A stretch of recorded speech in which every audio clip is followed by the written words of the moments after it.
Hey everybody, welcome back to the channel. It is Saturday, December the 5th, here in the garage. I'm going to keep going at this old cab off the D2. I'm going to keep on getting things scrubbed down. So, got the old heater going. It's winter time here in Canada, so, you know, snowy and cold. But, got the heater going. It's nice and toasty in here. And, so yeah, we're gonna have a few beers and get this cab all cleaned up. So, okay, so the first thing I want to do here, I want to take the doors off so that I can get them cleaned real good, both sides. And then to get this door off on the left-hand side, I am gonna have to take this light off. So I'll work at getting that off without wrecking anything, so I can slide both the doors off. So let's. It looks like all that holds them in place is this screw here to keep it from sliding out the back. So we'll get that screw out of there and see if I can get the doors up.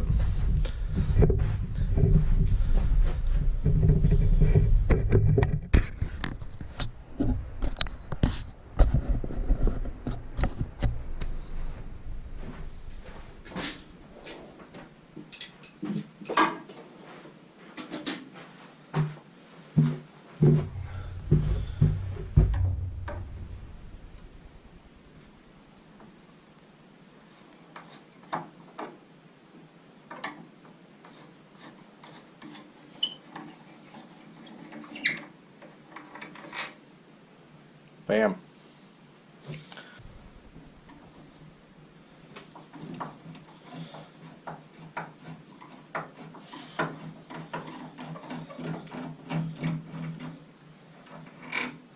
Two for two. Now on this rear light, it looks like there is a quick disconnect connector here and just a nut on the back of the light that holds it on. So I'll try and get those off of there without wrecking that little connector. If I can't get the connector loose, I'll probably just leave the light attached to it for now until I get the door off, then put it back on.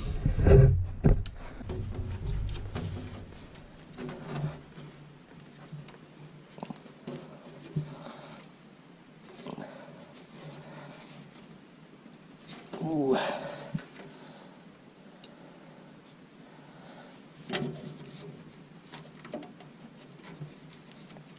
There we go. Perfect.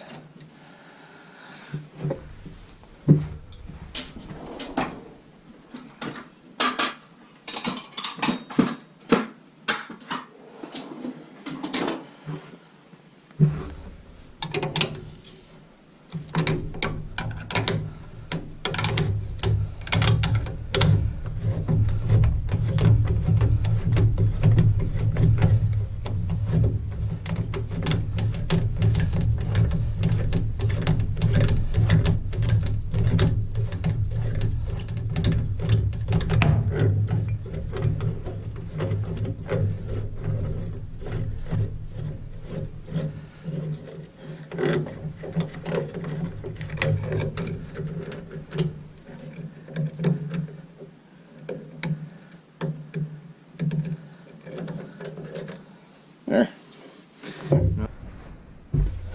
Now these should just slide right off the hinge.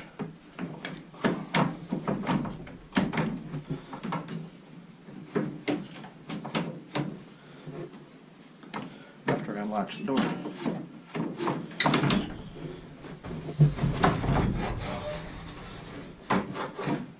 Look at that.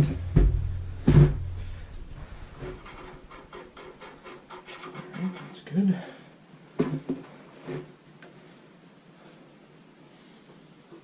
So I'll have to do a little work on that roller.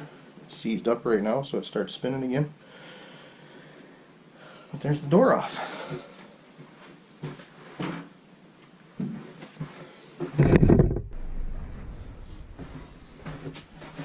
Same thing on this side.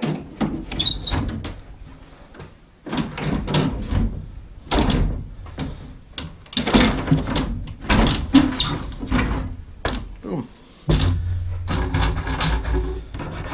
Both rollers on this one are nice and free. So I got my handy dandy arsenal of cleaning equipment again. Toothbrush and scrub brush to start cleaning up this old yellow paint.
How about that? Whew. There's still some nice yellow paint under all that crud. Excellent.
Well, I got the back end all cleaned down, scrubbed down. Took about 45 minutes to just do that back piece to get it all cleaned down. But I needed a cold beverage to refresh myself. And I thought while I was having that cold beverage, I'd give you guys a little bit more on the backstory of this thing as it was told to me from the guys that I got it from. So the D2 was bought in 1947 by this farmer, and they were using it basically in the wintertime for hauling hay, and because of the snow and everything, just it was easier to move around with a track type tractor than it was a rubber tire machine. So they bought this brand new D2, brought it to the farm in 1947. Now they did not buy it from Kramer, which was the cat dealer in Saskatchewan in 1947. Kramer was started in 1944, and they'd only been, operational for about 3 years at the time. So they only had a dealership in Regina. That was the only place where we had a shop. That was about 460 kilometers or 285 miles to the dealership.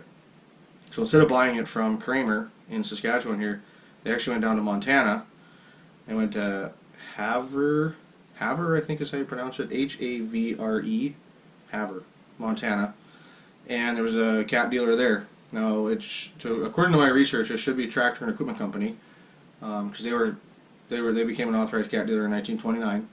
So they went down and bought this D2 from that dealership and brought it home because it was only 115 kilometers, or about 70 miles, to get it home, which was way closer than having to go all the way to Regina. So anyway, they got this thing home, and they were using it for, like I say, hauling hay.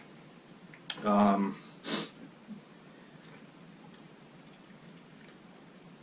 one would think that a cab on a tractor in the wintertime would be great because it would keep you out of the wind and the elements. But for these guys, they didn't have a whole lot of hired hands on the farm to gather hay. So instead of having one guy that was dedicated to sit in the cab of that tractor all day long, they were jumping in and out of the D2. They were throwing it in gear, or engaging it in gear, and just slowly letting the tractor chug along, and then they'd hop off, and they'd all start pitching hay onto the wagon, and when the wagon was full, they'd climb back on. But to get in and out of that cab was a nuisance and dangerous. So they really only had the cab on, from what I'm told, for about maybe the first winter. And then they hoisted it off and put it into them rafters in that little barn that in the first video, if you haven't seen it, I'll throw a link up. But that's where it's sat ever since. So about 1948 on, it's been sitting in these rafters. Now, part of the reason why it's so dirty is not just because of time and dust, but the grandson does some hobby blacksmithing in this shop, and so all the smoke from the forge has, put soot and everything on this thing over time too. So scrubbing all that off and finding out underneath that there's quite a bit of nice yellow paint left underneath that thing. So that's kind of the backstory on it. I know it's not super exciting, but that's why they took the cab off, and that's why it's so fortunate that it's in as good a shape as it was, because it was just easier to be able to grab hold of that clutch lever without the cab on to stop the tractor from moving and moving, or moving and not moving.